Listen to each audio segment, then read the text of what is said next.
સુરતમાં 3 ઓફિસમાં ચોરીને અંજામ આપનાર આરોપી આખરે સીસીટીવી ફૂટેજના આધારે ઝડપાઈ ગયા છે। ઓલપાડના પરિયા ગામે ઇન્ડસ્ટ્રીમાં કાર્યરત ફેક્ટરીની 3 ઓફિસના તાળા તોડી ચોરીની ઘટનાને અંજામ આપવાની બનેલી ઘટનામાં રેકોર્ડ થયેલા સીસીટીવી ફૂટેજના આધારે સુરત ગ્રામ્ય એલસીબીએ 2 આરોપીઓને ઝડપી પાડી વધુ તપાસ હાથ ધરી છે।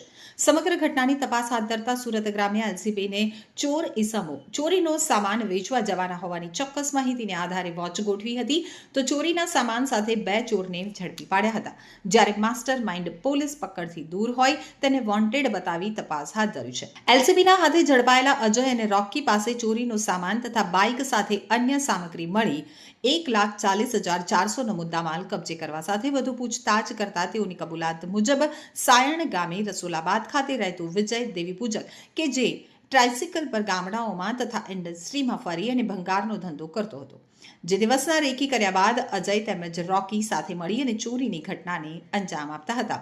એ ત્રણેય ભેગા મળી અને સનસાઇન મેડિટેકમાં ચોરીની ઘટનાને અંજામ આપ્યો હતો।